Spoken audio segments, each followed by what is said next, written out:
dentro de bueno, en cuanto al acero, nosotros debemos de tener presente unas ciertas, bueno, algún número determinado de propiedades para que nosotros podamos entender más claro el comportamiento de estos materiales. ¿Vale? Entonces, de entrada tenemos que tener ahí el concepto de resistencia mecánica como aquella, vamos, oposición al cambio de forma o incluso de posición de algún cuerpo, ¿vale? Pero cuando estamos hablando de elementos estructurales, obviamente es al cambio, es aquella resistencia al cambio de forma, ¿sí? Cuando las cargas están actuando. Esas cargas nosotros las vamos a reflejar como elementos mecánicos. Recuerden ustedes, tienen un elemento mecánico. ¿Y cuántos elementos mecánicos conocemos hasta ahorita? Conocemos 6, acuérdense. Tenemos, bueno, si estamos hablando de una viga, bueno, sí, prácticamente sus tres ejes, X, Y, Z.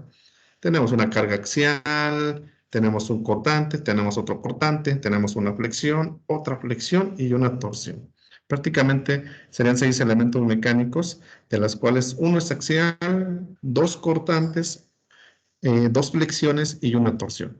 Prácticamente serían los elementos mecánicos o prácticamente las fuerzas que estarán actuando en tu elemento estructural. ¿Sale? Bajo esto, nosotros tenemos que empezar a conocer precisamente algunas propiedades, de las cuales una de las más importantes que nos interesa a nosotros para definir las deformaciones de nuestros elementos estructurales precisamente es la elasticidad, que no es más que nos comenta aquí o nos dice aquí la nota que corresponde a la capacidad de un cuerpo para recobrar su posición original, ¿sí? Después de que la carga la hayamos retirado. Entonces, obviamente cualquier cuerpo que tú vayas a analizar tiene ciertas capacidades de deformaciones. Algunas deformaciones pueden desaparecer cuando retiras la carga que está generando esa deformación y ese efecto precisamente se le llama elasticidad. Una vez que el elemento se deforma y tú retiras la carga y el cuerpo sigue deformado, entonces ya su capacidad de elasticidad pues ya se vio rebasada. Entonces en ese momento ya el material pasa a otro bando. ¿Sale? Entonces tenemos esa primera propiedad. Una segunda que también es importante es la plasticidad, que prácticamente ahí nos dice que sigue, que el cuerpo rebasa la parte elástica, entra a un estado plástico, ¿sí? Este estado plástico puede ser grande antes de que el elemento llegue a romperse. ¿Sale? Entonces es como si fuera vamos, una segunda etapa. Tengo la parte elástica y después entro a la plástica y si yo sigo aplicando las cargas puedo llegar a romper ese elemento. Entonces algunos elementos o algunos tipos de acero incluso tienen gran capacidad de plasticidad y algunos elementos bueno, pues sí, en cuanto a la plasticidad, podemos tener mayor resistencia, porque la elasticidad, pues prácticamente viene siendo la misma. ¿Sale? Para los diferentes tipos de acero, más no así la plasticidad.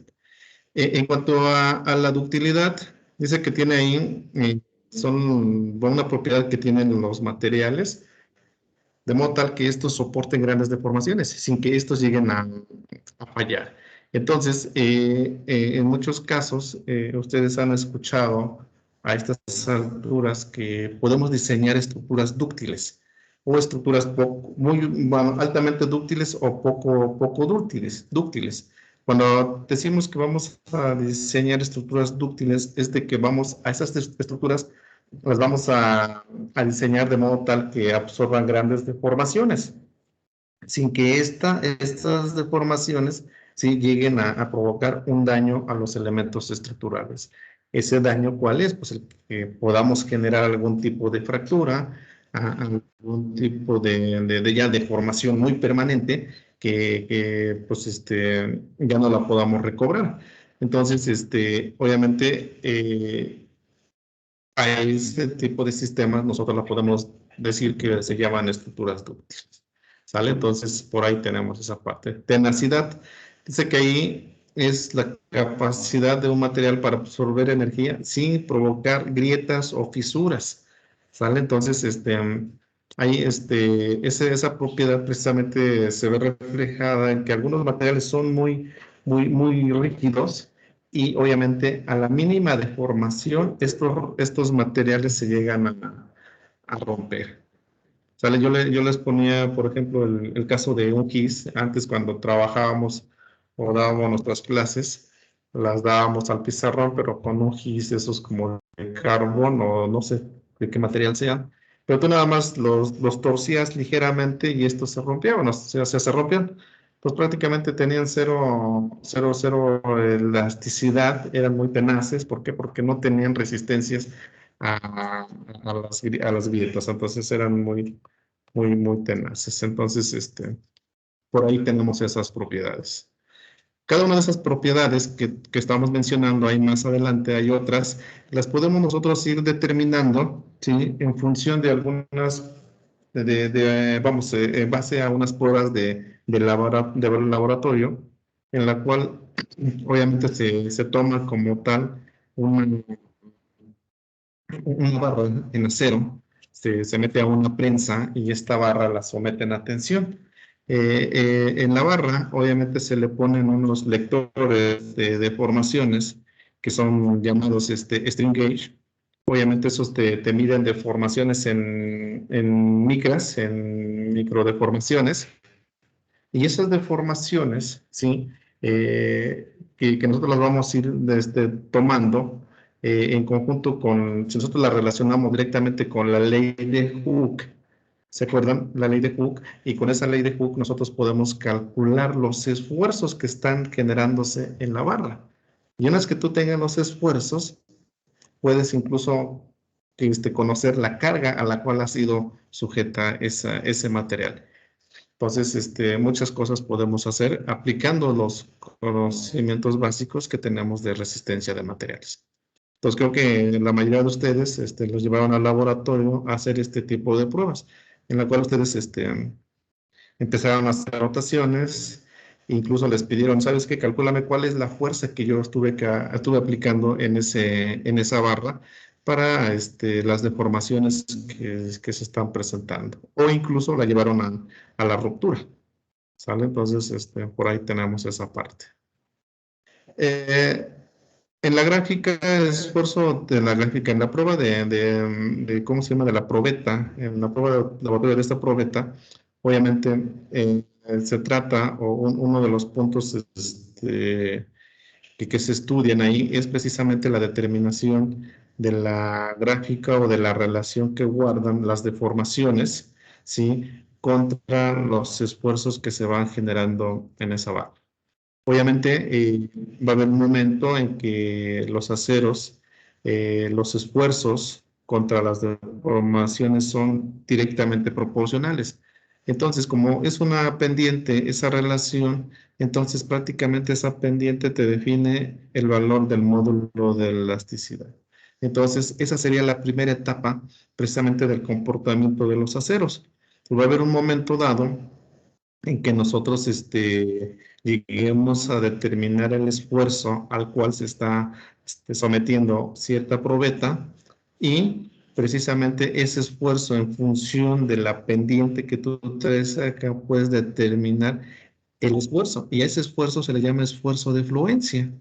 ¿Sí? Entonces, ese es el primer punto.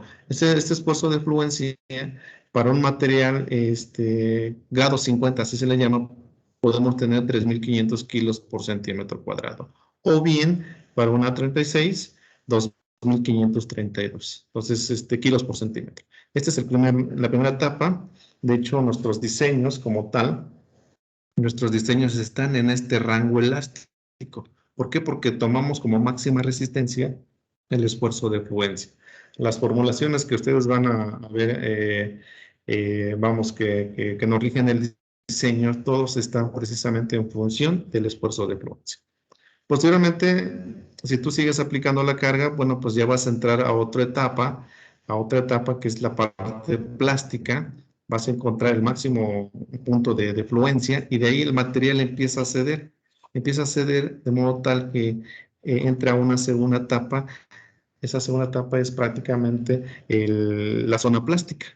En esa zona plástica, pues obviamente yo retiro la carga. Si yo retiro la carga, el perfil o la barra o la probeta intentará regresar a su posición original. No lo va a hacer así. ¿Por qué? Porque ya la deformación va a ser permanente. Entonces ahí tenemos una segunda etapa. Y la última etapa, obviamente, si seguimos incrementando la carga, pues vamos a llegar a la ruptura. Pues prácticamente tenemos estas tres etapas: el elástico, la zona plástica y la parte final, que es la ruptura del material. Entonces creo que esta gráfica ustedes ya las han estado o las han visto en ¿cómo se llama? En sus diferentes materias principalmente de resistencia de materiales. A ver, permítame, déjame, a ver, alguien me está escribiendo. Ok, están diciendo que si vamos a borrar el video. Pues yo digo que sí, ya lo estamos grabando. Y prácticamente. Y ok, está bien, entonces no hay nada que faltarse. Bueno, eh, ante todo eso, es importante nosotros tener bien presente de que en apariencia los aceros se parecen, o sea, prácticamente digo, pero no es así. Tenemos diferentes tipos de acero, les comentaba en la clase pasada. Podemos tener aceros que ocupamos en la industria automotriz, en la industria naval, en la industria férrea incluso, y en la industria de la construcción.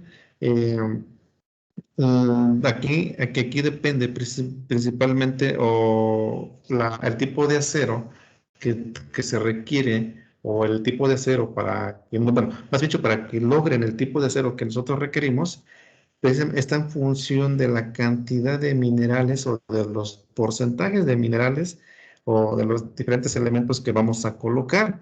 Por ejemplo, le vamos a colocar más porcentaje de carbono, menos de manganeso, a lo mejor incluso cantidades de azufre, de níquel, de fósforo, etcétera. ¿Sale? Entonces son esos elementos que nosotros podemos irle agregando e ir jugando precisamente con las resistencias de los aceros. Entonces, vean, de los cuales nosotros podemos tener diferentes tipos de aceros y podemos tener, por ejemplo, el primer tipo de acero. Y son los que se usan para la industria de la construcción, los aceros al carbón, formados principalmente por carbono y manganeso. Tenemos los aceros de alta resistencia con baja aleación, identificados como HSLA en inglés.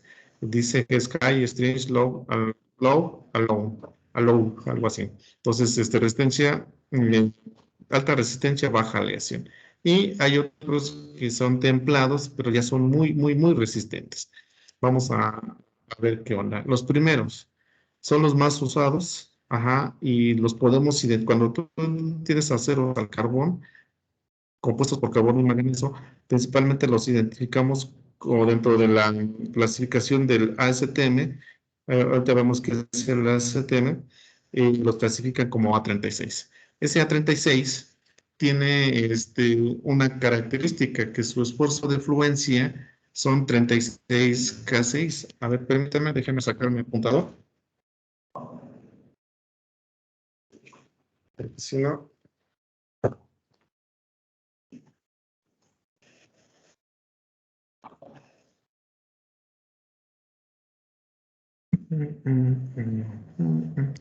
ándale.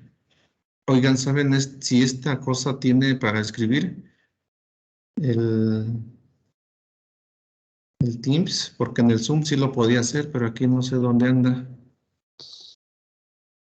Hacer anotaciones. Tómalo, creo que no, ¿eh? Está muy chafa esto, ¿eh? Es que tengo una tableta, ¿sí? Para ir a hacer anotaciones, y en el Zoom sí me permitía hacer anotaciones en las presentaciones. Y aquí no veo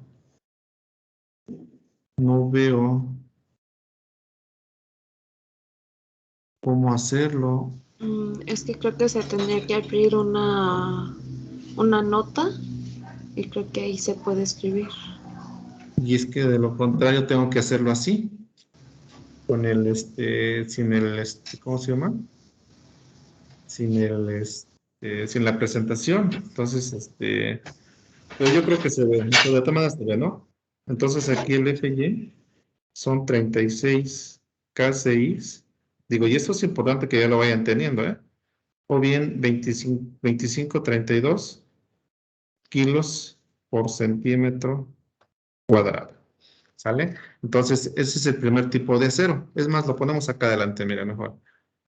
No, ahí está bien. ¿Sale? Para que lo tengamos. Entonces, compuestos los aceros al carbón por son aceros estructurales, además del hierro, perdón, tiene carbono y manganeso. O sea, la principal componente de los aceros es el hierro. ¿Sale?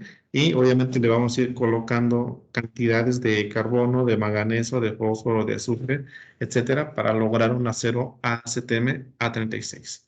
¿Sale? Y estos son los más usados en la industria de la construcción. ¿Sale? También se están usando mucho ya los aceros de alta resistencia con baja aleación. ¿Sale?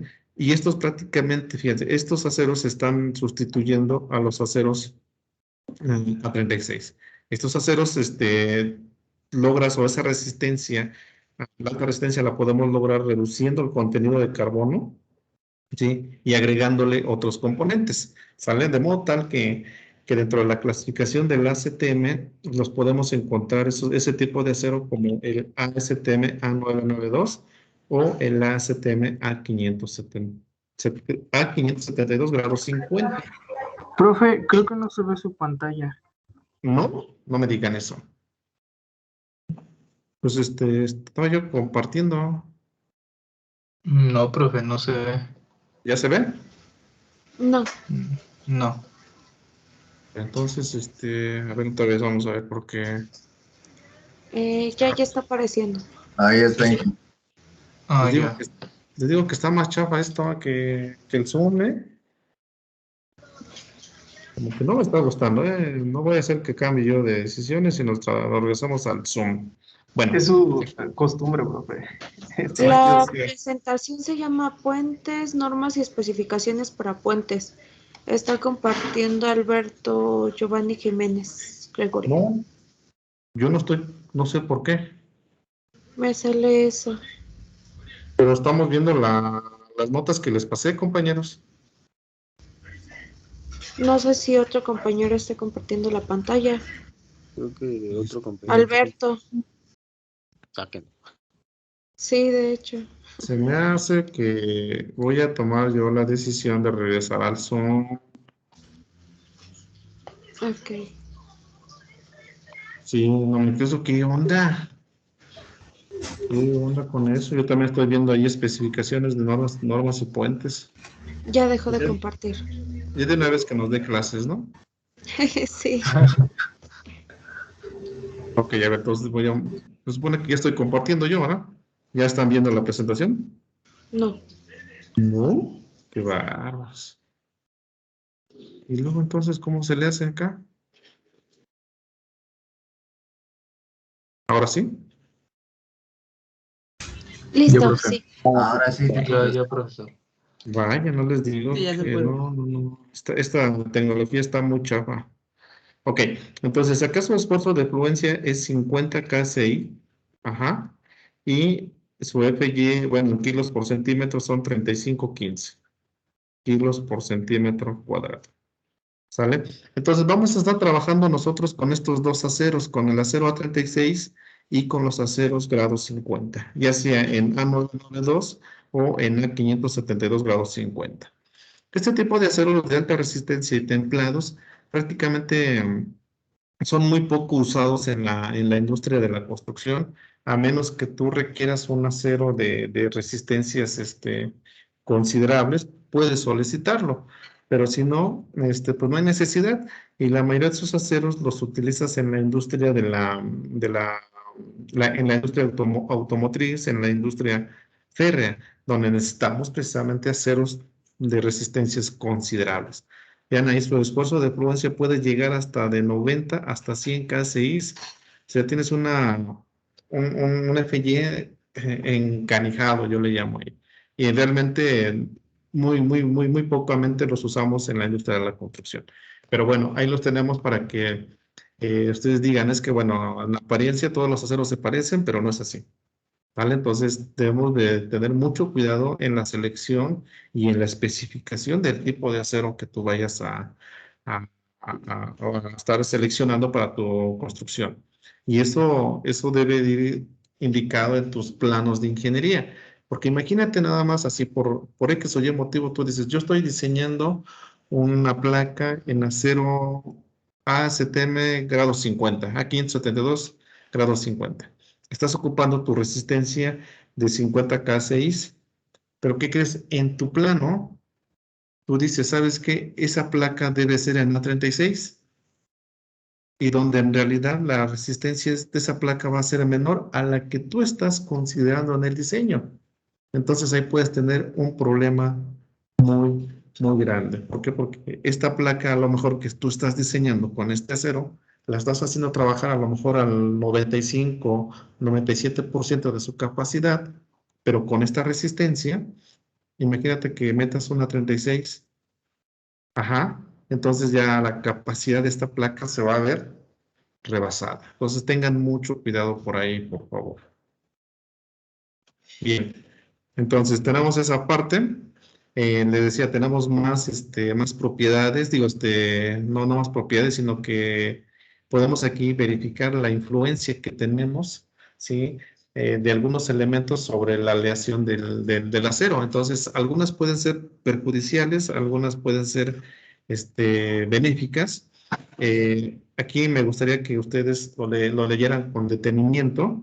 ¿Sale? Y me pasaría rápidamente a la siguiente lámina. Y creo que lo anterior se resume prácticamente en esta tabla. Vean, por ejemplo, vamos a ver aquí algunas resistencias, algunas propiedades nada más. Y el signo positivo es un efecto obviamente positivo y el signo negativo es un efecto negativo. Por ejemplo, en cuanto a la resistencia mecánica, o sea, a la capacidad de deformación que se tiene en un elemento, ajá, o en un acero. La C, ¿qué significa? Carbono. La Mn, manganeso, positivo. El silicio, positivo. El azufre es negativo. El fósforo, positivo. Cobre, pues ni tantito, pues, en realidad no requerimos para esta propiedad. El titanio, el cromo, el navio, el níquel, ¿quién es el B? Es ¿qué significa la B? ¿Cuál es el símbolo de la B? ¿Beridio? Beridio. Vanadio. ¿Y aquí? ¿Mande? Vanadio. No sé, la verdad es que no me acuerdo. Sí, ¿Vanadio? están en Sí, la hoja anterior. Ok, vanadio y titanio. Titanio el otro. Y el MO es el molibdeno. Bueno, ahí tenemos. Entonces, algunas son positivas, benéficas, obviamente. Y, por ejemplo, para la tenacidad, para la corrosión, miren, muchos materiales, nosotros, muchos aceros los necesitamos utilizar por ejemplo, en el mar. Allí en las estructuras que nosotros diseñamos para Pemex, ¿sí? Queremos protegerlos ante la corrosión, ¿sale? Entonces a lo mejor te conviene tener aceros que tengan altos contenidos de silicio, de fósforo, de cobre, de titanio, de cromo, de níquel, de ¿qué? Molibdeno, ajá. Pero ¿qué crees? Si tú le colocas estas propiedades benéficas, a lo mejor puedes reducir las propiedades, bueno, otras propiedades. Entonces tampoco podemos andarle ahí queriendo aumentar la resistencia a la corrosión si sabemos que vamos a afectar algunas otras propiedades. Entonces, esta tabla nos puede ayudar a entender claramente de qué manera aumentar o disminuir las diferentes resistencias o propiedades de los elementos en acero. Por ejemplo, cuando hablamos en acero, obviamente la unión de perfiles de acero se puede hacer a través de soldaduras o incluso a través de pernos, ¿sale? En el caso de soldaduras, si tú vas a unir un perfil o unas placas en las cuales tú tienes altos contenidos de carbono, de manganeso, de silicio, de azufre, de fósforo, todo, entonces prácticamente todos son efectos negativos para la soldabilidad. Entonces, pues hasta en esto tenemos que andar jugando precisamente con escoger el correcto electrodo para poder hacer la soldadura. No cualquier electrodo podemos agarrar y empezar a soldar. No, para eso tienes que conocer claramente los tipos de acero que tú tienes y en función de ese tipo de acero seleccionar el tamaño o bueno, más bien dicho, el tipo de acero que nosotros vamos a utilizar para la unión de esos perfiles o de esas placas que tú estás diseñando. Pues tenemos esa tabla, me gusta esa tabla ahí como tal. Sí me gustaría que se detuvieran un poco acá ustedes leyendo, que lo comprendieran y obviamente que lo resumieran con esta tabla de manera más profunda. Bien, eh, acá tenemos una tablita que por ahí, digo, todo esto lo bajé de internet, ninguno es que yo lo haya hecho, es material que he ido bajando de internet o sacándole fotos a algunos libros y los vamos acumulando aquí en las presentaciones. Vean, entonces aquí en la parte derecha, ¿sí? Tenemos los diferentes tipos de acero que ya más o menos vimos. Podemos checarlo o podemos clasificar los aceros de acuerdo a la norma mexicana.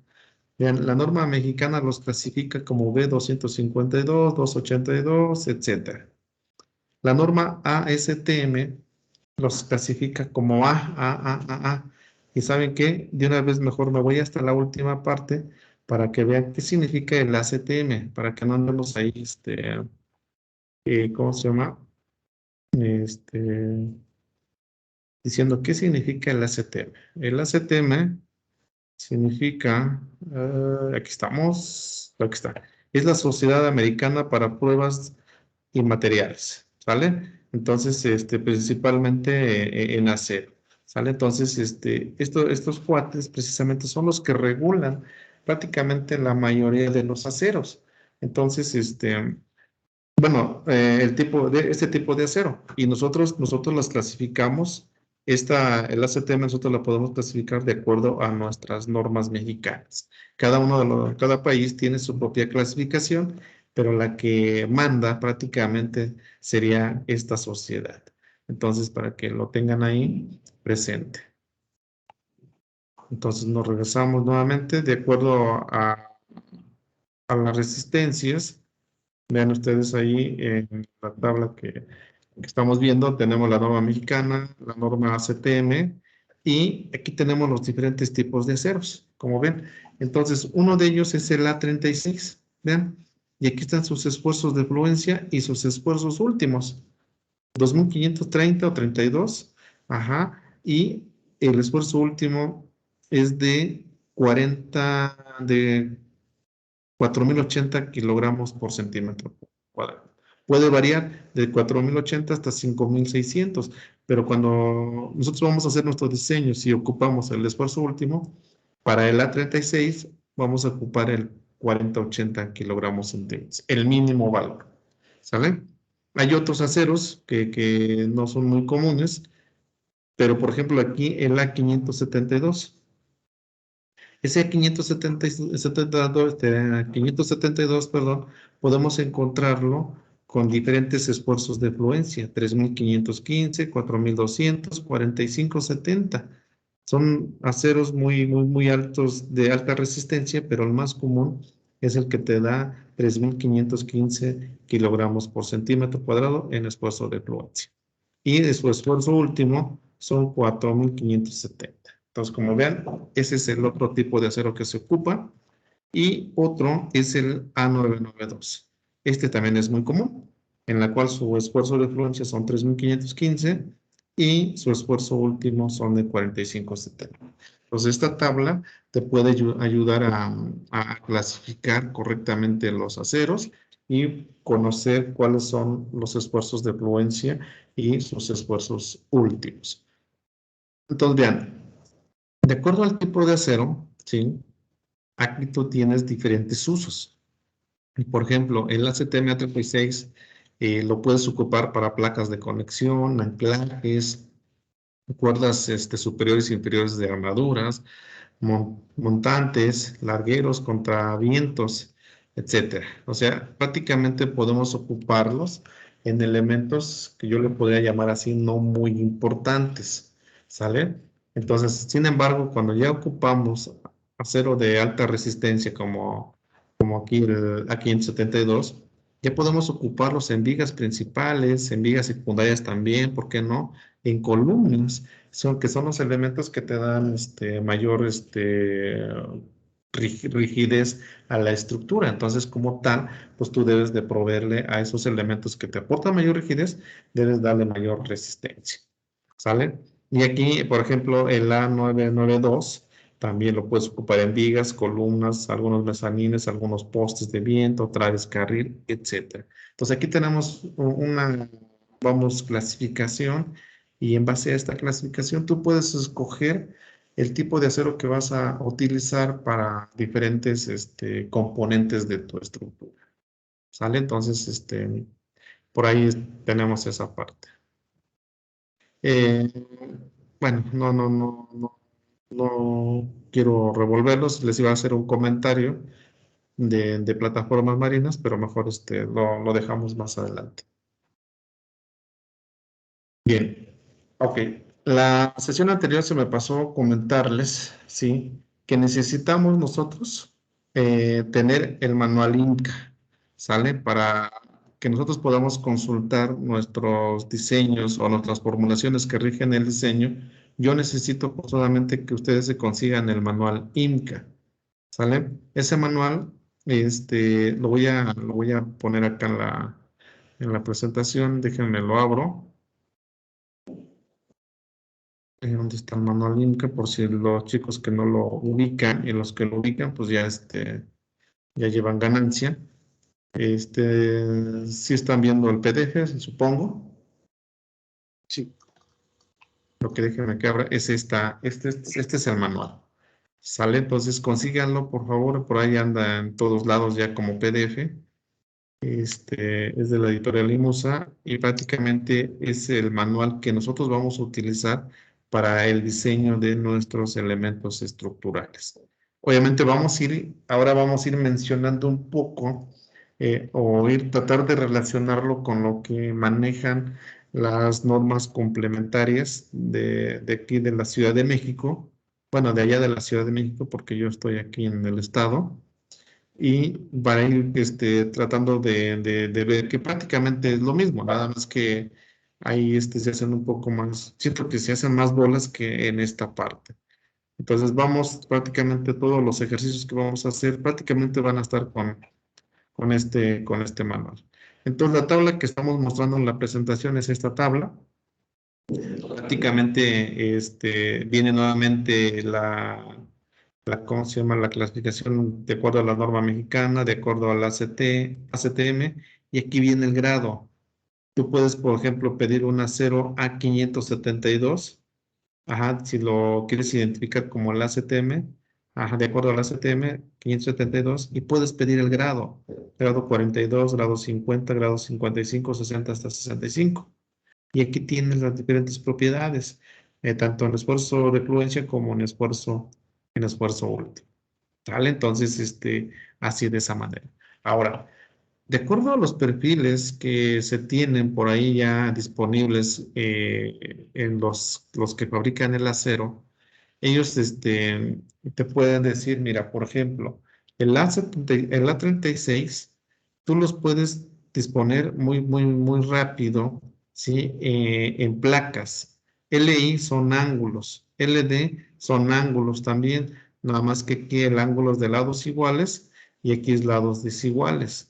Canales estándares, IEs son tipo IRs parecidos a los IRs, Y los IR, que son los más usados, los puedes encontrar, pero ¿qué crees?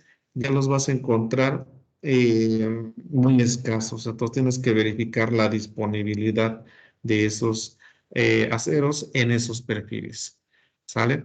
Entonces, pero en OS, que son tubos, sí los puedes encontrar.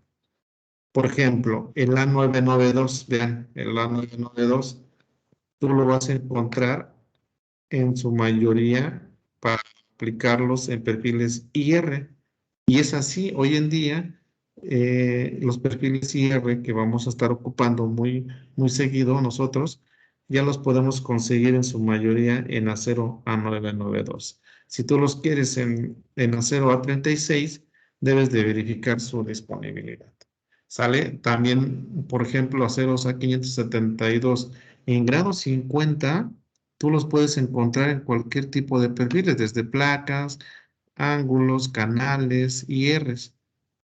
La parte remarcada con negro es que están disponibles o que son fácilmente, ¿cómo se llama? Disponibles. No sé si tengan hasta aquí algún comentario, chicos. Solo como comentario, me parece interesante porque generalmente no nos dan como que toda la explicación de dónde poderlo consultar y sí está bastante amplio. Encontré Sí, ahorita, profesor, una cuarta edición del INCA.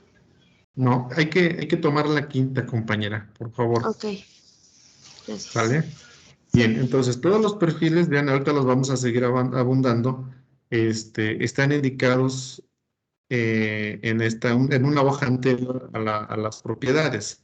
Ajá, entonces como ven acá, por ejemplo, LI significa el ángulo de lados iguales, LD es un ángulo de lados desiguales, un C es un canal estándar, un TR pues es una T, una I, vean, este es el perfil de la I aquí con la unión del patín y el alma, ya con vamos, con una curvita le podemos llamar acá, en la cual el ancho, ¿sí? Del patín es más angosto que la altura del perfil.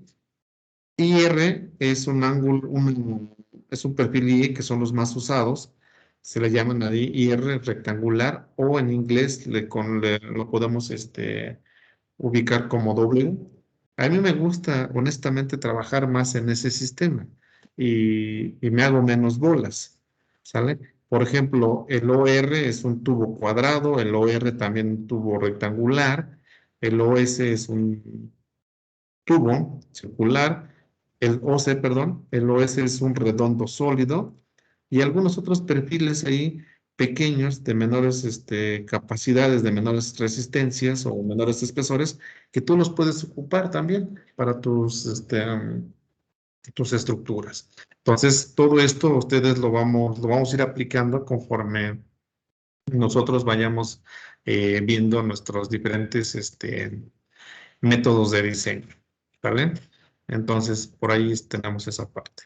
Ok, ese es un manual que quiero que consigan. Otro manual que quiero que consigan es el AISC, Steel Construction Manual. ¿Sale? Ese AISC, ¿sí? Es prácticamente yo le llamaría la mamá de las estructuras. ¿Por qué? Porque el manual IMCA que tenemos acá es una copia de lo que maneja el ISC. Nada más que en el ISC, el completo, yo le llamo así, le trae alrededor de 2.300 hojas, en la cual está muy compuesto, muy completo. Viene este, tablas de propiedades, de ayudas, de resistencias y algunos ejemplitos que te van ayudando ahí a entender. Y al último viene la parte técnica, que prácticamente, por aquí, que creo que es por acá. Bueno, en algún lado vienen las especificaciones técnicas, que prácticamente es lo que el IMCA maneja. Sale por aquí, primero te manejan toda una serie de tablas y posteriormente ya viene las especificaciones técnicas para que nosotros podamos hacer nuestros diseños. Entonces aquí ya son las especificaciones, ya vienen las fórmulas como tal que nosotros vamos a ocupar para las diferentes resistencias de nuestros elementos estructurales. Entonces, bueno, no coman ansias, pero por lo menos se los estamos mencionando y ya poco a poco vamos a ir este, atacándolas. Pero sí, entonces necesito el manual, el IMCA y necesito el AISC, ¿sale? La edición 14. ¿Vale? Entonces, consíganlas, por favor. Digo, si me da chance, pues igual yo se las comparto, pero yo preferiría que también se preocupen ustedes por conseguirlas. ¿Qué les parece? Sí, profesor. Por Sí, favor. está bien, profe. Sí, profe. Sí, Vale, pues. Sí, profe. Ahora pues, entonces nomás no me consiguen y van a ver cómo los colgamos por ahí. Pues ya tenemos esa tabla, ya la explicamos. Vienen los diferentes perfiles que se pueden encontrar laminados en caliente, así como lo vimos en la presentación. Después de que tienes los tochos, acuérdate del acero puro, empiezas ¿cómo se llama? A darles forma. Y los perfiles que formas, precisamente, los formas en caliente. ¿Por qué? Porque los sometes nuevamente a un estado de temperaturas considerables, se empiezan a deformar y empiezas a darle las diferentes formas que tú requieras. Entonces, los más ocupados que vamos a estar trabajando son los ángulos, los canales estándares, las IR o W, es lo que les decía, los redondos sólidos, ángulos de lados desiguales. Este PET prácticamente es el mismo que traigo acá, nada más que con unas características particulares, pero prácticamente tiene la misma forma. Soleras, que no son más que placas. Cuando hablemos de solera es porque es una placa de una longitud considerable, de un peralte corto y de un espesor obviamente menor al peralte. ¿Sale? Podemos tener incluso un redondo, perdón, un cuadrado sólido, identificado como CS. ¿Sale? Entonces, algunos perfiles en caliente podemos tenerlos de acuerdo a lo que estamos viendo en la pantalla. ¿Qué más? Bueno, pues aquí, obviamente, ¿de qué va a depender la selección del tipo de acero que tú vas a utilizar? Bueno, pues va a depender de muchos, ¿cómo se llama? Casos, o sea, o de muchos puntos. Entonces, para que tú puedas seleccionar algún tipo de acero, pues tú primero debes decir, bueno, tengo que checar qué tipo de estructura es, dónde se localiza y para qué se va a ocupar esa estructura. Entonces, no es lo mismo diseñar una estructura o tener unos materiales para una estructura, yo le podría llamar urbana, a una estructura que se va a colocar a orillas del mar, como algún muelle, como una plataforma marina, etcétera, ¿no? Entonces tenemos que tener mucho cuidado en la selección de ese tipo de perfiles, porque aquí en las zonas urbanas, pues, ¿qué nos tenemos que cuidar? Pues a lo mejor del fuego, de qué más, y pues nada más de la resistencia. Y allá en el mar, pues tenemos, aparte de cuidarnos de la resistencia de los elementos estructurales en acero, tenemos que cuidarnos de la corrosión. ¿Por qué? Porque la sal es un mineral, un elemento que al entrar en contacto con el acero, el acero se vuelve muy perjudicial, se vuelve muy, muy, muy, muy vulnerable a la corrosión por la presencia de la sal. Entonces, ¿qué es lo que se hace? eh, Se diseñan, cuando tenemos estructuras en el mar, se diseñan unos elementos de sacrificio, precisamente, que te generan como un campo que nosotros no lo vemos, obviamente, es un campo de protección precisamente para efectos de corrosión. Y esos elementos, así se le llaman, elementos de sacrificio, mejor conocidos como ánodos de sacrificio. Y en su momento ustedes van a tener oportunidad de interactuar con ese tipo de elementos. Tienes que ver cómo es la configuración estructural, qué tipo de conexión vas a utilizar, soldado atornillada, qué tipos, también en cuanto a los soportes en la placa base, si van a ser empotrados o articulados. ¿Dónde vas a hacer la fabricación de los elementos? ¿En campo o en taller? Generalmente te recomiendan que todos los elementos estructurales los unas, o todo lo que vaya a llevar soldadura, lo hagas en taller. y todo lo que va a ser en atornillado lo hagas en campo. Entonces, por eso ustedes ven en el camino, los trailers, que ya llevan las columnas pegando la placa base o las diferentes placas con los diferentes perforaciones que se requieren para la conexión. Entonces, eso se hace en el taller y ya se llevan al sitio final para su montaje, ¿sale? Y la unión obviamente va a ser a través de conexiones atornilladas. Entonces, algunas necesidades son esas que nosotros, o algunos puntos que debemos de checar. A lo mejor dentro de tu requisito te dicen, sabes que en él yo quiero aceros de este tipo forzosamente porque son los que yo tengo disponibles. A lo mejor tu cliente es una persona que se dedica a la venta de acero y te dice, sabes que yo tengo estos perfiles, entonces ocúpalos y ni modo, adáptate, ¿no? Algunos requisitos, entre otros, ¿sale? Entonces es importante que también en cuanto a acero se tenga una buena calidad de inspección. ¿Para qué? Pues para que tú garantices que precisamente la unión entre los perfiles estructurales se haya hecho de manera correcta. Entonces hay que tener presente esa parte. Aquí, pues ya nada más, digo, lo menciono así de manera rápida, no me gusta mucho esto, pero son algunas recomendaciones de cómo puedes ir estructurando tus diferentes estructuras en función de la altura de las construcciones. Algunas puedes formar, si son chaparritas, con puros marcos rígidos, pero si ya son estructuras muy altas, entonces puede ser a través ¿cómo se llama?, de contraventeos.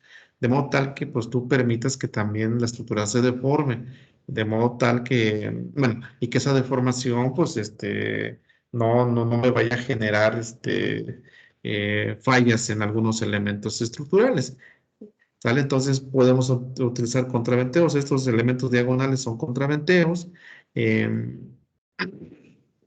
le repito, en función de la altura que tú vayas a lograr. Entonces aquí échenle un vistazo así un poco más detallado para que pues, se den una idea de que dónde, cuándo y por qué estar utilizando elementos contraventeados o por qué no utilizarlos o me conviene o no me conviene o hasta cuándo puedo utilizar algunos elementos de contraventeo.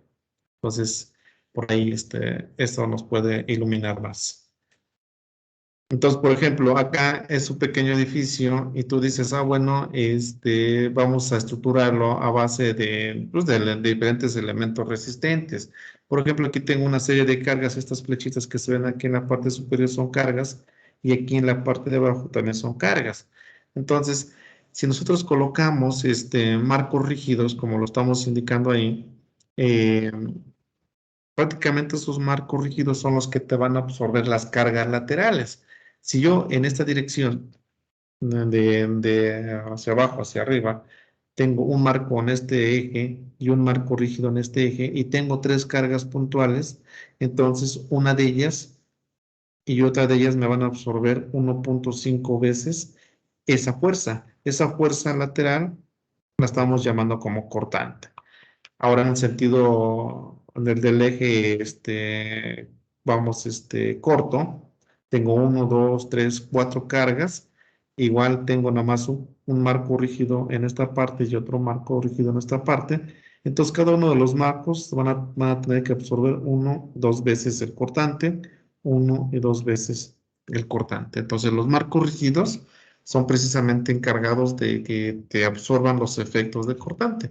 Entonces, si tú habilitas N marcos rígidos, pues la fuerza cortante se va a distribuir en esos N marcos rígidos.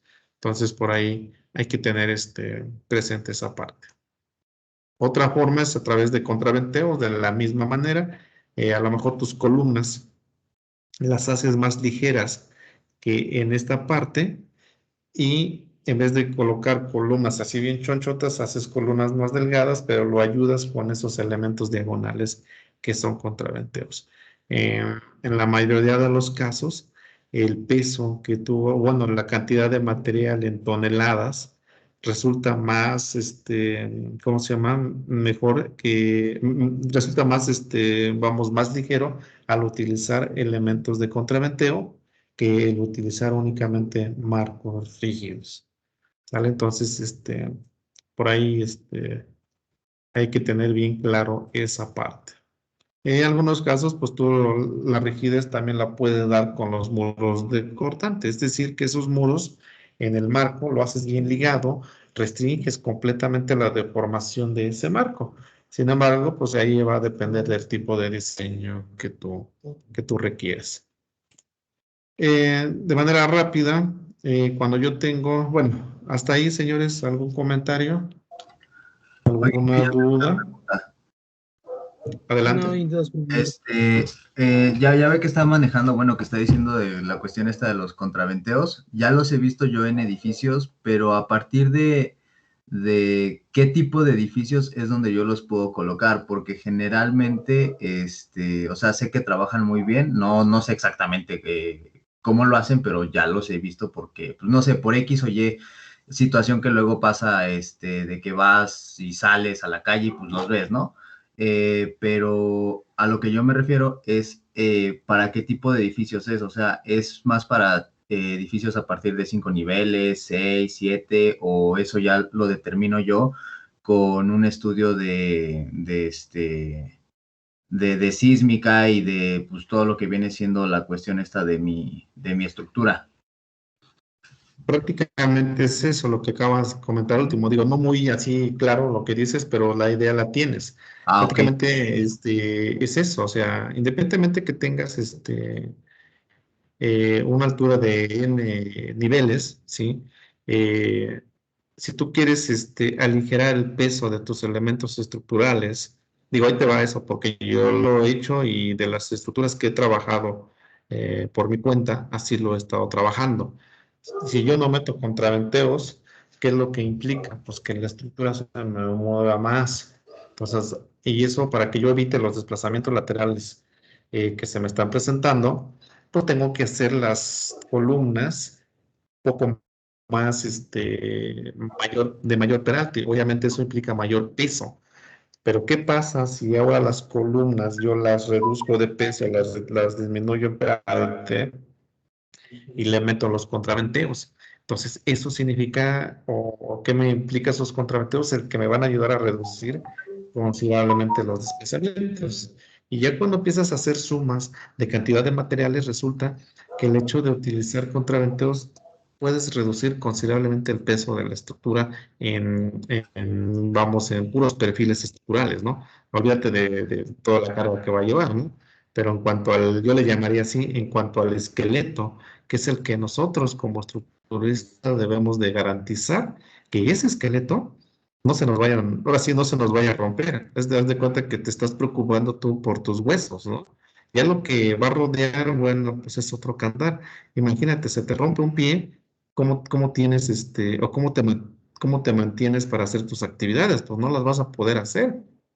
Aquí lo mismo, la estructura, se te rompe una columna, ¿cómo logras que que la estructura siga trabajando? Pues primero tienes que reparar la columna, porque con la columna rota no puedes hacer nada. ¿Por qué? Porque en un momento dado, pues la estructura se te viene para abajo. Lo mismo pasa contigo mismo, te rompes un pie y quieres caminar con un solo pie, entonces lo más seguro es que te des un buen fregazo y te acabes dañando a lo mejor un miembro. Entonces, más o menos por ahí va Profe, la idea. una pregunta. Dígame. Lo que dijo del contraventeo, ¿siempre son elementos de perfil o también a veces pueden ser sustituidos por pistones? Y pueden ser los contraventeos que tú necesites, ¿eh? Al final de cuentas, yo he visto muchos que ya le meten como unos tipos, esos pistones son amortiguadores, al final de cuentas. Entonces, ¿a qué te ayudan? A que pues también la deformación, incluso la misma vibración de las estructuras, cuando tiembla, pues la energía que se almacena en la estructura se disipe a través de esos elementos, que tú le estás llamando pistones. Entonces, podemos tener los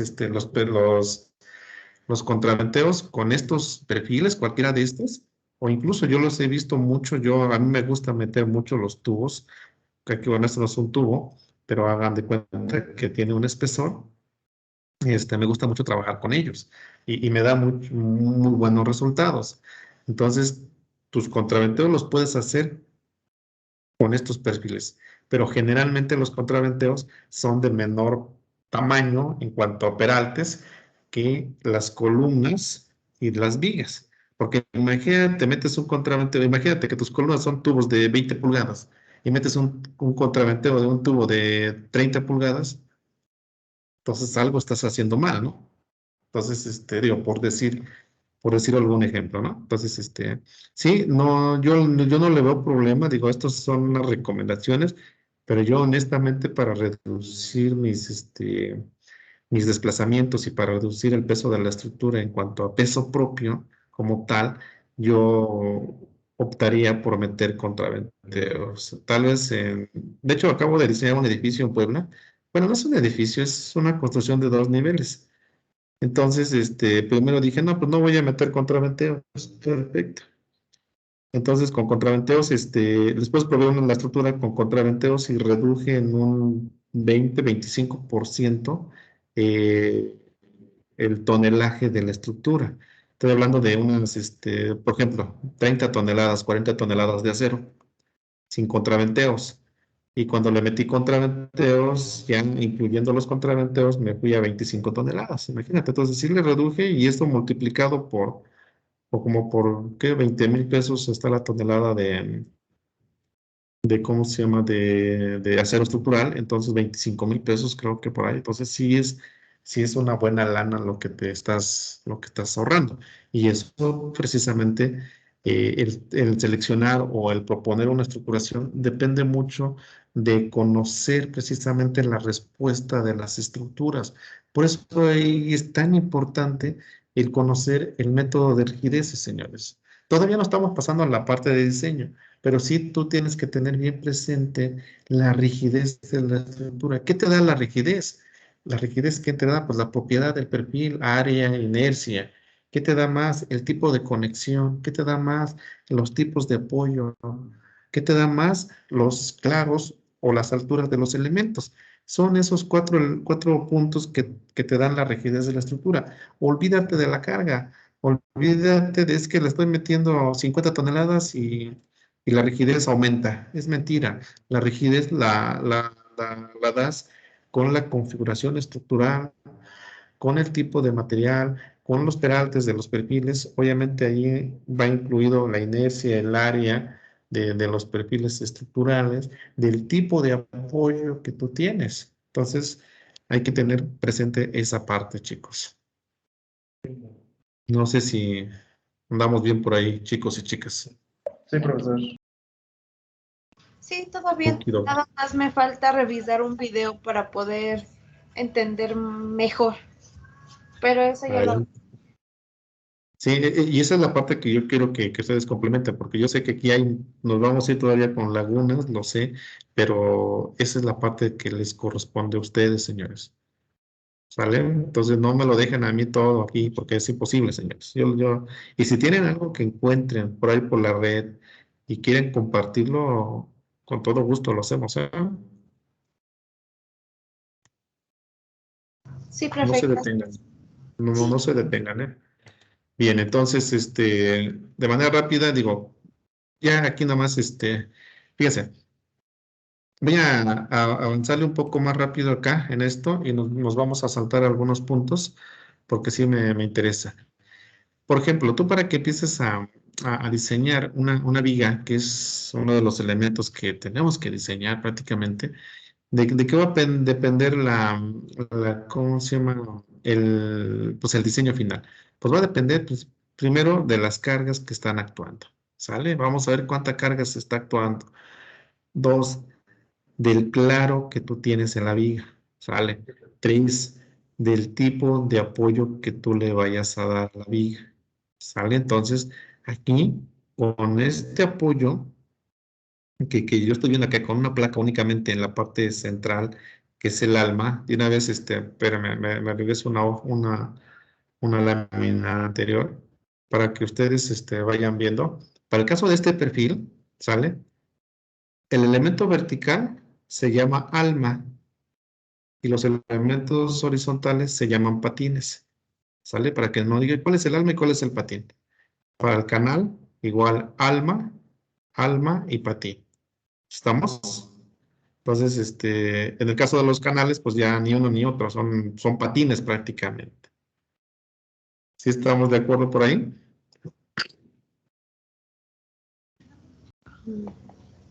De acuerdo, Inge. Sí, Vale, sin pues. problema. Entonces, no, ya no me pregunten cuál es el alma y cuál es el patín. Ya se los dije, señores. Bien, entonces, depende del tipo de apoyo, ¿vale? Esos tipos de apoyo tú los puedes tener como rígidos, simples o semirrígidos. Entonces, hay que tener presente esa parte. Ya en su momento vamos a llegar a conexiones y ahí vamos a identificar los tipos de apoyo o los tipos de conexiones, ¿sale? Entonces, para vigas, si yo utilizo perfiles laminados, como el IR o el W, el claro es el que me va a definir prácticamente el peralte de mi viga. Te recomiendan que oscile tu peralte entre el claro entre 24 y el claro entre 28. Más o menos que andes en esa, ¿cómo se llama? En esa proporción. No es que sea una regla, pero bueno, esa es una recomendación que tú tienes. Y hay que aprovecharla, ¿no? Para que no también andemos tan ¿cómo se llama? Distantes de las recomendaciones que nos están haciendo. Obviamente, una vez que tienes el peralte, pues tienes que revisar que ese peralte, y en conjunto con los patines, ajá, te den la resistencia que tú estás requiriendo, ¿vale? Entonces, por ahí tenemos uno en cuanto a vigas. Tipos de secciones en vigas, pues prácticamente son las mismas que ya vimos hace rato, canales, incluso algunos redondos sólidos se pueden ocupar, algunos redondos sólidos cuadrados, pero los más usados son los perfiles W o IR, estos prácticamente. En algunos casos podemos tener dos canales unidos, acá, ¿sale? Agarras dos canales, los unes y asunto arreglado. En los ángulos también, o dos canales unidos de espalda con espalda. ¿Sale? Y algunos de estos perfiles también. Entonces son los más comunes. Para armaduras, pues sabemos que las armaduras deben estar formadas por una cuerda superior y una cuerda inferior, y el peralte de esa armadura está en función también del claro. ¿Sale? Dicen que el peralte debe oscilar entre el claro entre 12 y el claro entre 15. Entonces, hay que tomar en cuenta esa parte. Cuando te encargues de diseñar una armadura, hay que diseñarla, pues que oscile más o menos en esos rangos. Para el caso de columnas, jóvenes, para el caso de columnas, para tener un predimensionamiento, ¿sí? Te dicen, ¿sabes qué? Que tu relación de esbeltez oscile entre 70 y 90. ¿Sale? ¿De qué depende esa relación de esbeltez? Mira, esta es una columna. Bueno, no sé si me están viendo o es que no, yo no veo mi video, pero yo supongo que ustedes todo el tiempo me están Sí, mirando. sí, se ve, Nada profe. más ok, imagínense, esta es una columna. Obviamente yo voy a aplicar una carga en la parte superior y acá abajo pues nada más la tengo agarrada. Ahí está, ¿sale? Entonces, me dicen ahí que para seleccionar una columna trabaja pues, de manera óptima, si tú lo quieres llamar así, que la relación de Esbeltez se encuentra entre 70 y 90. ¿Qué es la relación de Esbeltez? Pues no es más que un parámetro que nosotros determinamos, ¿sí? En función de la altura o del claro de la columna, ¿sí? En función del radio de giro mínimo de la sección transversal y multiplicado por un factor o por un valor de K. Ese valor de K no es más que un factor que tome en cuenta el tipo de apoyo que yo tengo en la base y el tipo de conexión que tengo en la parte superior. Si yo arriba tengo una viga así bien chonchota que me ayuda a restringir las rotaciones acá arriba y acá abajo tengo un empotre, entonces estoy diciendo que mi viga que mi columna, perdón, está casi doblemente empotrada. Entonces, cuando tengo una columna doblemente empotrada, entonces aquí lo que tenemos que checar es que cuando hablamos de columnas, ¿sí? Cuando hablamos de columnas, el detalle está en... A ver, espérenme, ya se me apagó mi pantalla. Ahí está. Me prendió. Cuando yo hablo de columnas, vean, tengo una columna casi... Y esa columna, ahorita yo momentáneamente le voy a aplicar una carga en la parte superior.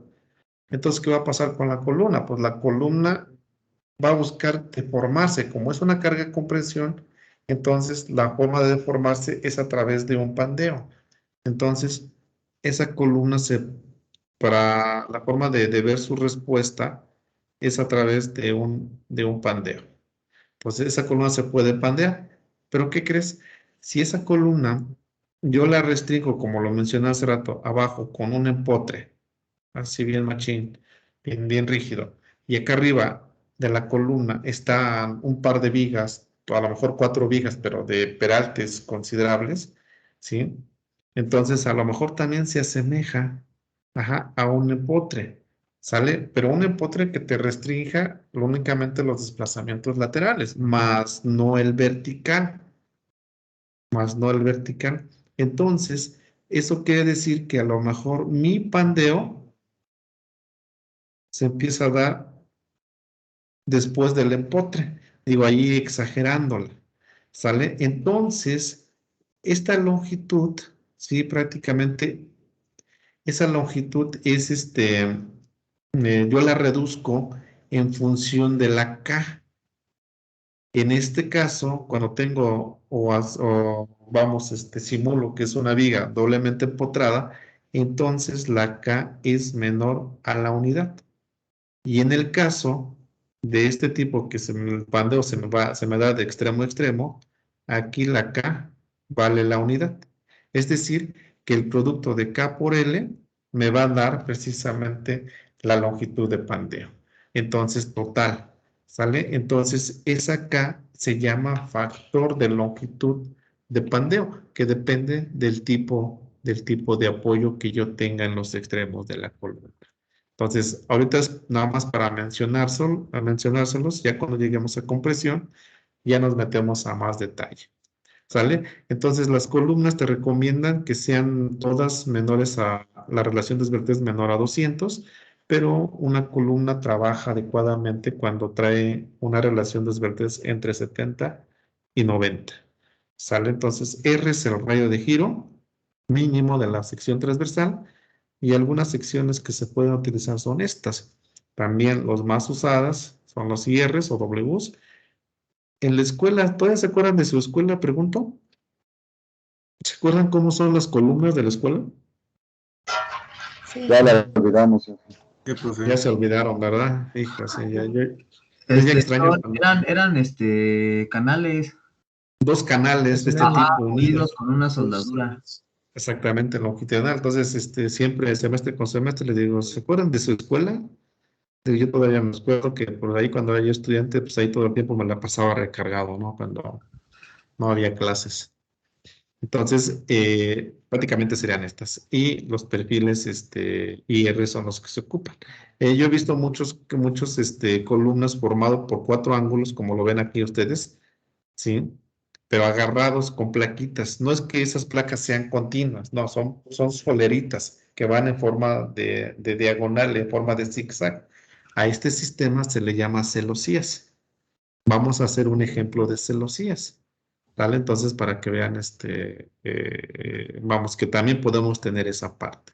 En el caso de las torres de la Comisión Federal de Electricidad, yo veo que sus columnas, sus cuerpos principales, son a través de la unión de 2 ángulos. Puede ser de este tipo, o incluso yo he visto algunas torres con una unión de ángulos en esquina. Entonces, aquí tengo un ángulo, ahí es, y por acá tengo otro ángulo.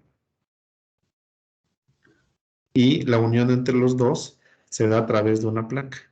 ¿Ok? Una placa en medio. Y obviamente aquí se coloca un tornillo y aquí un tornillo. Y esto te da vamos, te aumenta el momento de inercia y aumentando el momento de inercia y tienes un área, te da el radio de giro. Recuerden ustedes que el radio de giro, ¿quién es, señores? ¿La raíz cuadrada de quién? De la inercia entre el área. Entre más separado tú tengas los perfiles estructurales, la inercia la vas aumentando, ¿sale? Y el área se mantiene. Aunque yo vaya separando los perfiles, el área se mantiene. Por lo tanto, al aumentar la inercia y mantener el área, entonces nos va a dar mayor radio de giro.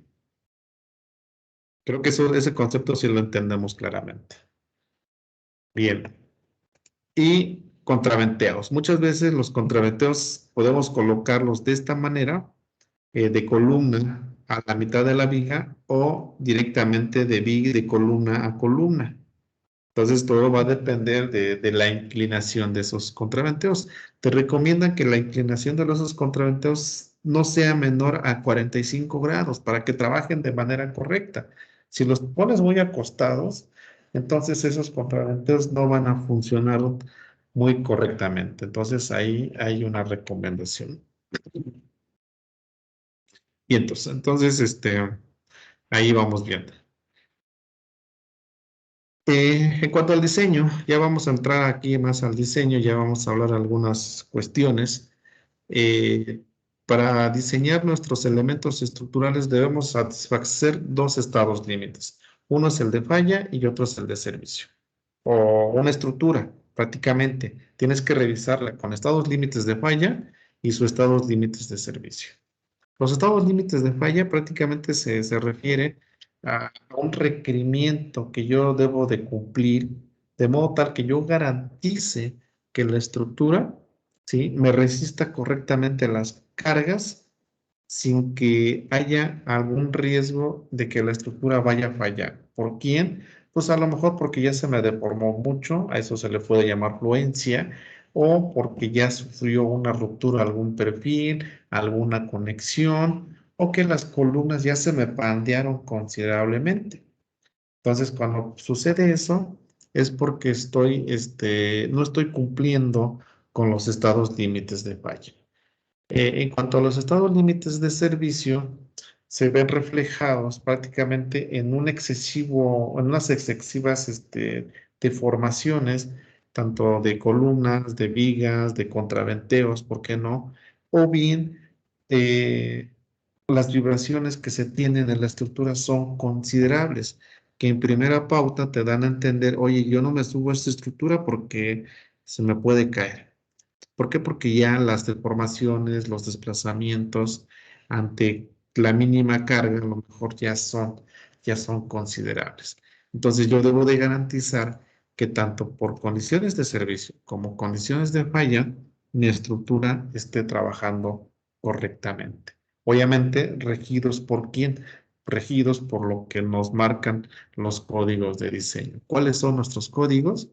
El manual INCA, el manual AISC y en el caso de la Ciudad de México, las normas complementarias de la Ciudad de México. Entonces tenemos que acatarnos a lo que digan los códigos de diseño. Entonces por ahí tenemos.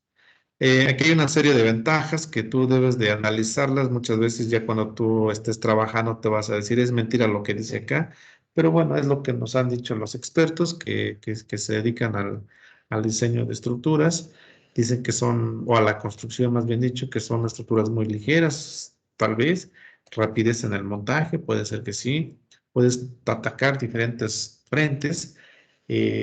Obviamente si tus uniones son atornilladas, puedes hacerlas más altas, incluso puedes tener mayor área útil, ¿sí? Y eso sí es cierto, porque generalmente cuando trabajamos en acero, las secciones transversales son más pequeñas que las secciones transversales que cuando las hacemos en concreto. Entonces, el área disponible en una planta, pues es mucho mayor, entre otras. Entonces, hay que tomar esto como algunas ventajas. Por ahí habla de que sí puedes incluso tener mayor certeza de cuál es la rigidez de la estructura. ¿Sale? ¿Por qué? Porque generalmente el acero trae material homogéneo y el concreto muchas veces si tú no tienes un buen control de la fabricación, de la elaboración del concreto, puede ser que por aquí tengas una resistencia del acero, por aquí otra, y puede ser muy difícil conocer la rigidez de la estructura. ¿Sale? Entonces, por favor, hay que echarle una revisada. Ok, en cuanto a cargas, nosotros podemos tener cargas muertas y cargas vivas. Ya sabemos, creo que aquí cuáles serían todas las cargas. Yo lo defino así rápidamente. Las muertas son aquellas que no varían con el tiempo, ¿sale? Ni de posición ni de magnitud.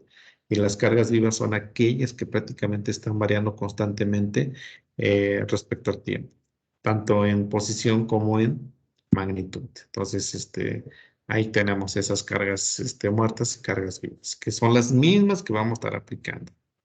¿Vale? Y obviamente también puedes tener cargas accidentales, provocadas por quién? Por cargas sísmicas, cargas viento, cargas de impacto, cargas de nieve, cargas de oleaje, de corriente, etc. Pues todas aquellas cargas accidentales que obviamente aquí no las he colocado. Bien, eh, bien, para hacer nuestros diseños, ¿sí? Para hacer nuestros diseños, yo aquí voy a incluso, para que no se me olvide, cargas accidentales. Ya tenerlo ahí, ustedes agréguenlo ahí en sus notas porque estas ya no se las voy a compartir, ya las voy a compartir hasta el siguiente semestre, pero bueno, semestre con semestre se van adaptando. Entonces, una estructura se diseña bajo una serie de combinaciones de cargas. Esas cargas incluyen cargas muertas, cargas vivas y cargas accidentales. Entonces, bajo esas combinaciones de carga, ¿sí? O de efectos, la estructura debe de ser capaz de darnos la suficiente resistencia de modo tal que yo cumpla primero los estados límites de falla y posteriormente los estados límites de servicio. ¿Sale? Entonces, eso es lo que tenemos que buscar con nuestra estructura. Para ello, el manual IMCA, fíjense, el manual IMCA como tal, el que le estoy pidiendo que consigan, nos maneja dos criterios de diseño. Uno que se llama DRP, diseño de resistencias permisibles, y otro que se llama DFCR, diseño por factores de carga y resistencia. ¿Sale? Eso es en cuanto al IMCA. En cuanto al ISC, me gusta más el término ASD, ¿sale? Allow Stress Design. Allow es de permitido, stress de esfuerzos, design, esfuerzos permisibles, diseño por esfuerzos permisibles. Ya traducido al castellano, diseño por resistencias permisibles y aquí lo maneja como esfuerzos. Esta es la única diferencia. Y en el caso del LRPD o del DFCR, que viene siendo la equivalencia al ISC con el LRPD, Load Resistance Factor Design. Aquí traduce diseño por factores de carga y resistencia. Entonces son los dos criterios que nosotros vamos a estar trabajando. Vamos a ver cuándo aplicar uno y cuándo aplicar otro. Pero lo importante es que tú entiendas que para un criterio, cuando es el de esfuerzos o resistencias permisibles, si nosotros diseñamos únicamente con puras cargas gravitacionales, vean, lo único que tengo que hacer es sumar directamente la carga muerta más la carga viva, así como tú las estás determinando. La carga muerta más la carga viva, ¿vale? En el caso del DFCR o LRPD, si yo diseño únicamente con cargas gravitacionales, debo sumar o debo de amplificar o aplicarle unos factores de carga. 1.2, tengo que amplificarlo en 1.2 a la carga muerta y 1.6 a la carga viva. Entonces, esa es la diferencia, vean. Aquí es directo y aquí son incrementa la resistencia. Por eso se llama factores. Diseño por factores de carga. ¿Cuáles son esos factores? El 1, 2 y el 1, 6. ¿Vale? De la misma manera, si tú quieres sumarle algún otro efecto, por ejemplo, aquí la N, que significa nieve, no está acá indicada, pero es la nieve. B es el viento y la S es sismo. Entonces debes de hacer estas combinaciones. Cuando tú combinas, por ejemplo, para el ASD, viento, entonces la carga muerta al 100, reduces la carga viva al 75% y aplicas el viento en un 75%. Entre algunas. Y aquí, por ejemplo, en el LRFD, haciendo la equivalencia de la misma combinación, sería 1,2 de la carga muerta más 0,5 de la carga viva más 1,6 de la carga de viento. ¿Sale? Son algunas combinaciones que yo tengo que aplicar o puedo aplicar si utilizo el criterio del IMCA o del AISC. ¿Estamos? Entonces, tanto el IMCA y el AISC te permiten el uso de estos dos criterios. Uno por esfuerzos previsibles y el otro por factores de carga y resistencia. Ahora bien, en el caso de las normas técnicas complementarias de aquí de la Ciudad de México, es importante que tú vayas a checar el punto 3.2 en el caso de las normas que hablan de las, ¿cómo se llama esa norma? De la donde te habla las cargas y criterios de selección de cargas, algo así. Esa norma, en el punto 2.3, te dice que la seguridad de la estructura la debes de revisar bajo dos combinaciones. Una primera combinación que incluye cargas permanentes y cargas variables, es decir, carga muerta más carga viva. Entonces aquí yo lo manejaría así. Entonces la primera combinación me dice que tengo que hacer acá con esta carga muerta más carga viva. Sería la primera. Para la segunda combinación me dice que incluya cargas permanentes, que son las muertas, las cargas vivas y cargas accidentales. Cargas accidentales. Ya sea viento o sismo, ¿no? Entonces, vamos a ponerle así. Mejor vamos a borrar esta. Carga, ya sea viento o sismo, por ejemplo. ¿Sale? Esa sería la primera combinación. Cuando yo utilizo carga muerta más carga viva, bien, en el caso de la carga viva, debo utilizar la máxima. Entonces, carga muerta, carga viva, máxima. ¿Sale? Entonces, por ahí tenemos, que se borró. Ahí estamos, máxima. ¿Sale? Y aquí vamos a checar la otra parte. Dice, para la comisión de carga viva más carga muerta más carga viva, se empleará la carga de intensidad máxima. ¿Sale? Entonces, ahí está. ¿Y dónde encuentras la carga máxima? En la sección o en la tabla, es sección 6.1 de los criterios de las normas técnicas. ¿Sale? Entonces, por ahí tenemos. Y en el caso de cuando incluyo cargas accidentales, los valores de cargas vivas serían las instantáneas. Entonces, aquí lo que tendría que hacer es carga viva instantánea. No sé si vamos notando las diferentes combinaciones que tú tienes ahí. Ahora, tienes que aplicar, dice aquí, en ambos tipos de combinación, ya sea el tipo A o el tipo B, se deben aplicar o se deben de multiplicar por algunos factores de carga, de acuerdo a la sección 3.4. ¿Sale? Entonces, para ello, bueno, pues vamos a ver la sección 3.4. Que viene en la siguiente hoja, que vamos a un resumen ahí. Entonces, la sección 3.4 habla de factores de carga. Y me dice ahí que la primera es para los factores de carga clasificados en el inciso 2.3a. ¿Y cuál es el 2.3a? Pues la primera combinación, 2.3a, cuando incluye únicamente carga viva y carga muerta. Aquí se está borrando la M, no sé por qué. Aquí es máxima. Ahí está. Espero que ya no se borre. Me dice ahí que todos los factores o todas las cargas se deben de afectar por 1.3. Ahí está. ¿Sale? Las cargas permanentes o muertas y 1.5 las variables. Sería esta. 1.3 más 1.5 de la máxima. Acá, carga viva máxima. Esta sería carga combinación únicamente gravitacional. ¿Vale? Cuando hablamos de cargas con cargas accidentales, vean, me dice que debo de multiplicar los factores por 1, ¿sí? Y en todos, ¿eh? En todos. Entonces, 1 de la carga muerta más 1 de la carga viva más 1 de la carga sísmica. Entonces, carga muerta más carga viva instantánea más,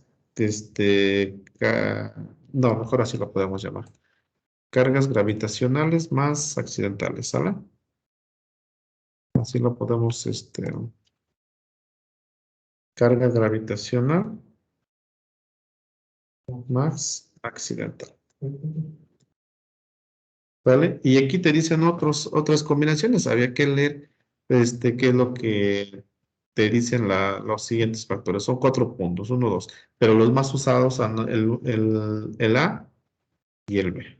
¿Sale? Entonces, como ven, ahí ya empezamos a hacer una pequeña diferencia entre lo que te maneja el INCA y las NTC. ¿Sale? Entonces, chicos, no sé si tengan algún comentario hasta acá. No, profesor. ¿Todo bien? De las cargas vivas, no, ya me contesté, es que estaba recordando los factores para mampostería, pero no, Ok, primero reviso las normas. vale. Y entonces, ya para darle mate a esto, les decía, para el caso de el LRPD o el ASD, ¿cuándo usar uno y cuándo usar otro? Tú tienes que escoger, y al final de cuentas la responsabilidad es tuya, ¿sale? Pero te recomiendo que hagas una relación entre la carga viva que tú traes y la carga muerta que tú traes también. Si esa relación oscila en 3 aproximadamente, cualquiera de los dos métodos es factible. ¿Sale?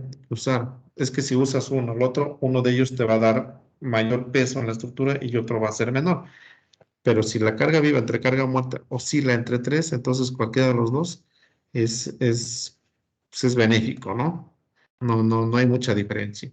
Pero si la carga viva entre carga muerta es mayor a 3, entonces el que te resulta más económico es el por resistencias permisibles. Diseño por resistencias permisibles o esfuerzos permisibles.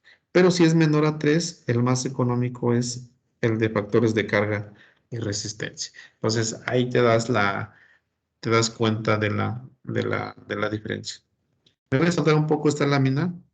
Realmente nomás es una conclusión, pero esta gráfica me ayuda a entender por qué onda con esto. Miren, entonces, el de diseño de factores de carga y resistencia, su factor de seguridad prácticamente es 1,5. Lo tenemos prácticamente constante.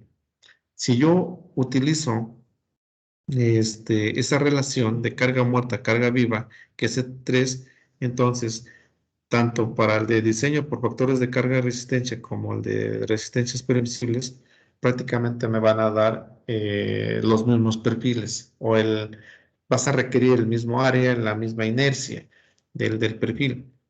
Pero si la relación carga viva y carga muerta es menor a 3, vean, entonces lo que te convendría es utilizar el diseño por factores de carga y resistencia, el criterio de FCR. Pero si es mayor a 3, entonces pues ya tus perfiles van a salir más grandes. Entonces, ¿sabes qué? Mejor utiliza el de resistencias permitidas, perdón, o permisibles. Ahora bien, para el caso, del DFCR o el DRP, ¿sí? Nosotros vamos a ocupar unos factores, ¿sale? Y este es el ASD o el de resistencias permisibles. Es DRP y aquí es DFCR igual a LRFD. Para el LRFD vamos a ocupar el valor de phi como factor de resistencia. Esos factores de resistencia es 0.9 o 0.75, perdón. Y para el caso de la SD, vamos a identificar los factores como omega. Y esos factores son 1.67 y 2. Aquí lo podemos llamar que son factores de resistencia porque me disminuyen la resistencia. Y la otra es que aquí, como son mayores a 1, entonces yo lo puedo llamar como factor de seguridad. También aplicado a quién? A las resistencias. Al final de cuentas, si yo ocupo el LRPD o el ASD, la resistencia del perfil la debo de disminuir en un porcentaje, ya sea 0.90 o 0.75, o bien debo de aplicarle un factor de seguridad, que es 1.67 o 2. Vamos a ver cuándo aplicar 0.9 o 0.75 o bien 1.67 y 2. Nada más se vale aquí diseñar con un criterio. No se vale que tú vayas a hacer un diseño y digas, ¿sabes qué? Lo presento con los dos criterios, porque eso no es correcto. Nada más uno de ellos dos tienes que aplicar. ¿Cómo lo vas a seleccionar? En base a lo que te estoy comentando acá. O simplemente que no te importe esto mucho, pero a lo mejor el cliente te lo solicita. Pero eso sí, debes de dejarlo bien claro. A solicitud del cliente, voy a estar trabajando con el de factores de carga resistencia o el de esfuerzos permisibles. Entonces, esto es importantísimo. Hay que estar bien agarrados porque si no, al rato la estructura llegase a fallar, entonces nos metemos en unos problemas muy feos. Bueno, prácticamente aquí es hasta donde yo quería llegar porque ya quiero empezar la siguiente clase con elementos atención, ¿sí? Quiero esta parte para que ustedes lo que sigue, ¿sí? Vean qué significa cada uno de los términos que ya hemos venido hablando. Ajá. Más definiciones, muchos más definiciones que sí me gustaría que ustedes las detuvieran, que las analizaran. Vamos, de hecho, irla retomando uno por uno cuando vayamos viendo, ¿cómo se llama? Las diferentes etapas de diseño. Pero ahorita no me entretengo y rápidamente les platico cómo está formado el Inca. El Inca está formado por una parte. La primera parte están todas las tablas que yo ya les mostré hace rato. La primera parte es donde vienen todos los perfiles que tú vas a encontrar. En esos perfiles, obviamente, viene la clasificación o la designación, el peso, el área de ese perfil, algunas propiedades. Incluso aquí te dicen qué tipo de conectores o sujetadores puedes utilizar. Aquí están los diámetros. También te viene indicado la inercia, el módulo de sección elástico, la Z es el módulo de sección plástico, los radios de giro, etcétera. Son muchas propiedades que tú vienes y lo único que tenemos que hacer es consultar esta parte. Y esa es la primera parte que maneja el INCA. Realmente son muchísimas hojas donde vienen muchos perfiles TR. Por aquí vienen los más usados, que son los IRs. Aquí están los IRs, son los más usados. Y ese también algunos, los cruciformes, así le llaman, los cuadrados rectangulares, etc. La sección 2, ¿sí? Ya te habla prácticamente de las especificaciones de diseño.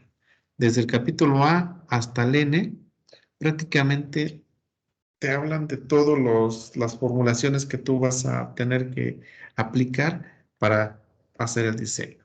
Vean el capítulo A, algunas disposiciones generales, el B, requisitos de diseño, C, diseño por estabilidad. Y si te das cuenta, de acuerdo al temario, ¿cómo vamos a seguir? El primer elemento que vamos a diseñar son elementos a tensión. Y así está indicado en el INCA. El segundo, pues son conexiones. Y el tercero serían compresiones. ¿Sale? El cuarto, flexión, junto con cortante. Y luego entramos con tensión y cortante combinados. Entonces, prácticamente es seguir aplicando un capítulo, posteriormente otro del INCA. Y así está estructurado nuestro temario. Entonces, prácticamente vamos a estar aplicando desde el capítulo A hasta el capítulo J, hasta conexiones. ¿Sale? A lo mejor vemos un poco lo que es estos límites de servicio, porque también tenemos que cumplir. Y en los apéndices, bueno, pues ya te dan algunas recomendaciones ya más particulares de los criterios que tú debes de considerar para tu diseño. Entonces, en términos generales, eso es lo que maneja el INCA, algunos códigos que nosotros vamos a estar aplicando, el reglamento, las normas, el INCA, el manual de la CFE, la norma mexicana, la norma oficial, la norma mexicana, el ACTM y el AISC. El AISC es el American Institute of Steel, que es el manual que les estoy solicitando que ustedes consigan por ahí, por favor, la 14ª edición. ¿Vale? El completote, por favor. Y ya por último, pues yo estoy aquí, bueno, más normatividad para el caso de soldaduras. Vean, por acá estamos metiendo de soldaduras, no lo veo. Aquí está el AWS, ¿sale? Entonces, todo lo que tú quieras ver con soldaduras, puedes referirte a esta sociedad, a la AWS 96 y entre otros. Para tornillos, para tornillos estructurales, el ACTM A325 o A490, etcétera. ¿Vale? Entonces, todo eso lo puedes tú consultar también. Y algunas bibliografías que yo conseguí, que vamos a estar refiriéndonos el libro de McCormack, la quinta edición, también consíganselo por favor, ya está en PDF, y los diseños del ISC. Si quieren descargar estos diseños, búsquenlo así tal cual. Copien esta parte y búsquenlo en el internet.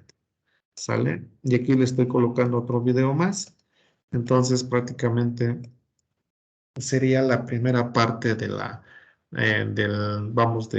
curso, lo que es esta parte de introducción. Realmente no me quiero detener más porque a lo mejor con una clase más yo creo que ya los aburriría mucho. Y yo lo que creo que ustedes ya quieren es empezar a hacer sus diseños. Entonces, a partir de la siguiente sesión, que sería, lo hacemos el lunes, voy a ver cómo recupero esta sesión con sus compañeros del grupo de la 1 de la tarde. Y si no, pues como nomás fue meramente teoría, pues yo les voy a pedir que chequen los videos o el video que ya tienen ahí grabado. ¿Sale? Entonces, no sé si tengan algún comentario, chicos y chicas. No, No, pues, Que no. Bueno, todo bien. Master, parte. Ok, entonces creo que lo único que me queda es que los invite a que lo repasen nuevamente para que quede más claro, sobre todo en las combinaciones de carga y en los criterios, en esta parte. ¿Sale? Y en esta parte y acá, para que tengamos más claro qué tenemos que hacer. ¿Sale? Entonces, ahí se los dejo, por favor, para que lo analicen, lo estudien un poco más, a lo mejor que no le dediquen una hora, pero por lo menos por rato lo vayan digiriendo de mejor manera. Bueno, entonces esta es nuestra primera sesión. Creo que el objetivo se cumple, que eso es lo que quería hacer. En esta semana acabar la parte de introducción y la siguiente semana ya empezar con diseño de elementos a tensión. ¿Vale? Entonces, si no tienen algún comentario, por favor, aquí le dejamos. Oye, una pregunta ya a los administradores, cómo le hacemos aquí a esto? ¿Ya directamente pueden ver el video nada más con la liga o no sé?